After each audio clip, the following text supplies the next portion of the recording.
What's up, everybody? GeauxBurns here, and yeah, as you may have noticed, no DLC today. That kind of sucks, even though it is the 1-year anniversary of Grand Theft Auto 5 coming out for Xbox 360 and PlayStation 3. Yay! Happy birthday, Grand Theft Auto 5! Happy birthday! Happy birthday! I don't know. Anyways, Delinquent and I are just doing Titan of a job. It's been a while since I've done this mission.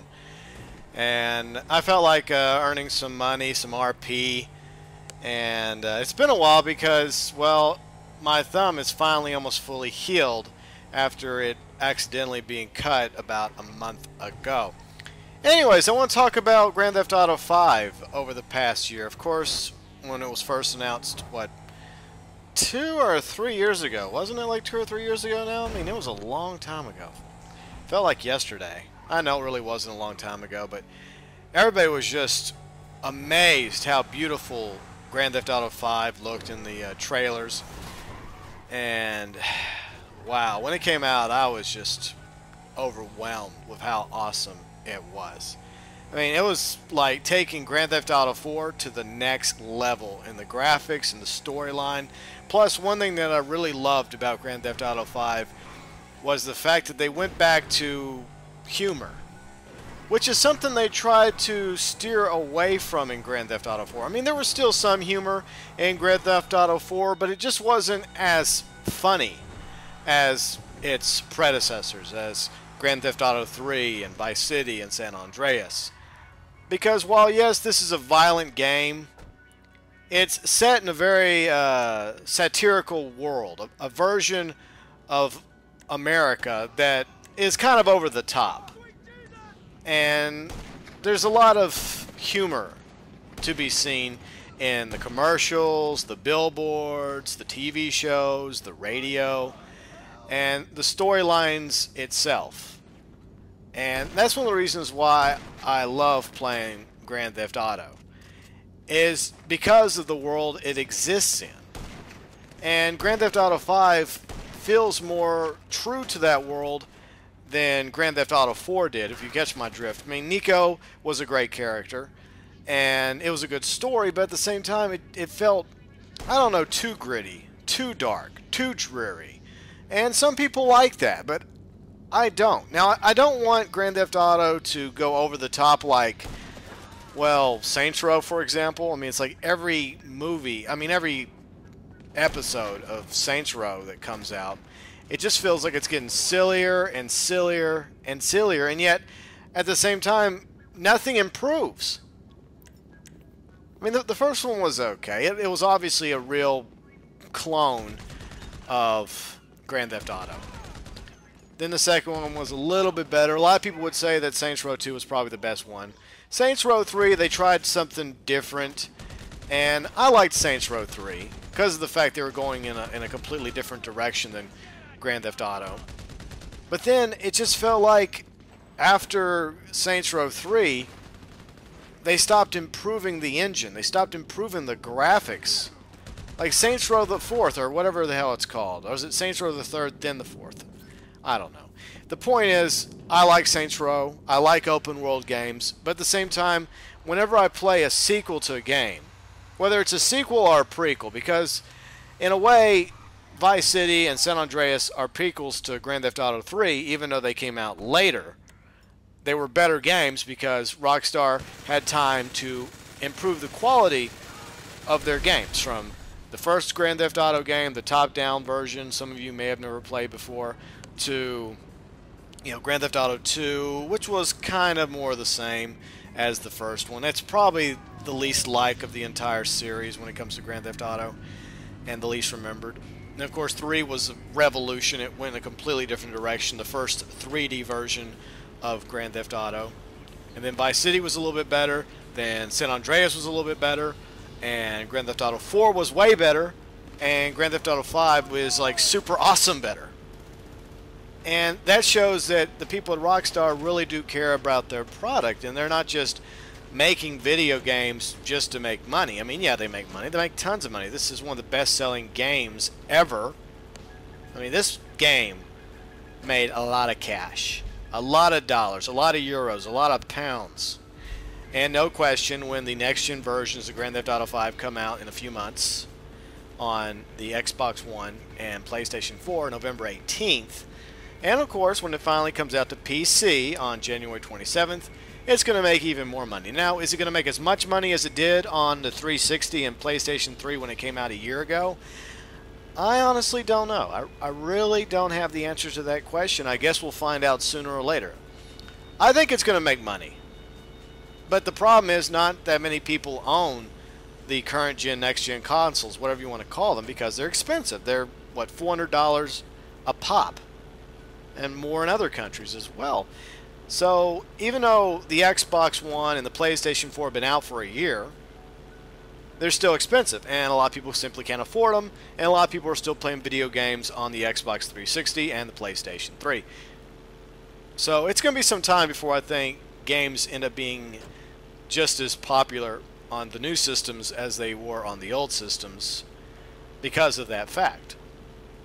But I think that Rockstar's putting a lot of effort into the next-gen version of Grand Theft Auto 5, and that's a testament to the hard work and dedication that their team has to the product they put out each and every time. Now, it takes them longer to put out a product, unlike Call of Duty or Battlefield or Madden or all those other sports games or Assassin's Creed.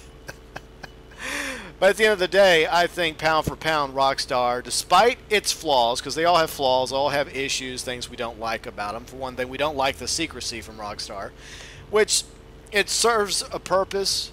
It helps them keep things on the DL till they're ready to let the world know about said products or new updates. I wish we would have gotten one today. But hey, it's okay. It's fine. Not the end of the world. Now we're doing Trash Talk, which is obviously my favorite contact mission. I just love jumping in a buzzard and just blowing up garbage trucks. It's a lot of fun. And in case you missed out on Monday's edition of Misadventures Monday, we did the mission with a tank. And it was actually fun. It took longer than the helicopter. It took longer than a buzzard. But I still enjoyed it. So, it's been interesting over the past year because, like so many of you, I started out with Grand Theft Auto 5 and then moved over to Grand Theft Auto Online when it officially launched in October of last year. And honestly, at that point, I was really more about single player. I mean, I've tried a couple MMOs, however you pronounce that. I beta tested Star Wars Old Republic. It was okay. I didn't really care for it, even though I was a big fan of Knights of the Old Republic. I also beta tested the new Elder Scrolls game online. It sucked. I hated it. It was terrible. So I've done a little bit of MMO, but I never really cared for it until Grand Theft Auto Online. And I consider Grand Theft Auto Online kind of, sort of an MMO, because you're playing with a whole bunch of people. Up until that point, up until a year ago, I was content playing by myself. Not like that. Well, sometimes you... Well, anyways, back on subject. I bought Grand Theft Auto 5 because of the single-player aspect, while a lot of people bought Grand Theft Auto 5 because of GTA Online. But the truth is, over the past year, I feel like I'm more invested in Grand Theft Auto Online than Grand Theft Auto 5, the story mode, if you catch my drift. So, I feel like I've kind of come a long ways in my evolution when it comes to gaming over the past year, and that's in big part because of Grand Theft Auto 5. I mean, Grand Theft Auto 5 story mode was awesome. I mean, all three characters, I enjoy all three. Michael's probably my least favorite. Trevor's obviously my favorite, and Franklin's pretty cool too. But I would say that I've spent way more time doing this, Grand Theft Auto Online, earning RP, playing with you guys, doing Racing Badly 3 days a week, that I'd rather do this than the story mode. And I honestly believe that if there's ever a future Grand Theft Auto game, and I think there will be somewhere down the road, I think it's probably going to be more like this. More like, well, your character, your protagonist will be your creation. It'll be like Claude. He or she won't talk, and you'll experience the game through your character. There'll be missions similar to story mode. There'll also be an online variant, probably woven together much better than Watch Dogs. Let's still talk about Watch Dogs. I still get people that leave comments on those videos, those loading screen videos I made months ago.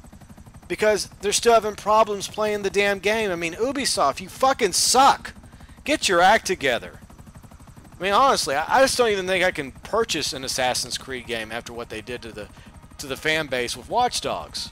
I mean, it was a lot of hype, there was a lot of delays, and when it came out, it just wasn't as good as people were hoping it was going to be. And like I said, people are still having an issue with the loading screen problem. And back on subject, I mean, it's been an awesome year playing Grand Theft Auto 5 and, of course, Grand Theft Auto Online.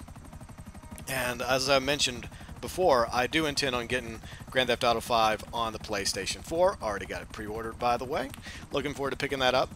And whatever future installment comes, and this is a big reason why I decided to start a YouTube channel back in March. I mean, I always kind of was interested in doing it. I have a political channel that's 5 years old now. Wow, golly. I'm not as passionate about that as I used to be. Every now and then I'll talk about a subject that I care about, like last week I discussed Scottish independence, even though I'm not from Scotland. I am of Scotland descent because I'm a Burns. And today I'm talking about Constitution Day over there. But I'm not as committed to that channel as I am over here. This is fun. This is enjoyment for me. This is awesome sauce by comparison. And while it does suck we didn't get new DLC today, I really wish we would have. That would have been nice, Rockstar. But hey, maybe we'll get something next week or the week after. Delinquent actually mentioned something on a video about his theory that we might be getting, what, the 30th? I think that's probably more realistic than the 23rd. Then again, I could be wrong, because the 30th makes sense because it's right at the end of September and the beginning of October. And if we don't get a DLC this month, then obviously next month has to be a Halloween time-limited DLC, I suppose. I mean, I hope so. And I hope there's a lot of cool costumes and masks and outfits and other cool content as well. I think there's also linked code for another monster truck, which is probably just going to be a renamed, reskinned version of the Liberator. It'll probably have more of a Halloween theme to it. That's just my theory on the subject. Anyways, I hope you enjoyed this chat that we had today. And like I mentioned, I'm just as bummed out about us not getting DLC this week as you are.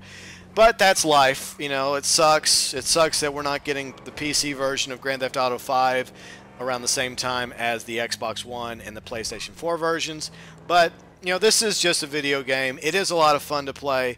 But at the end of the day, there is a lot more going on out there than just this. This is a lot of fun, though. Anyways, I hope you enjoyed the video, our little chat together. I may do these more on a regular basis. I don't know. What do you think? Let me know below in the comment section. And if you enjoyed the video, hit the like button. Be sure and check out my channel if this is your first time ever watching anything that I do. It's a pretty good channel, I guess. I've put a lot of hard work into this since I started back in March of this year, 2013.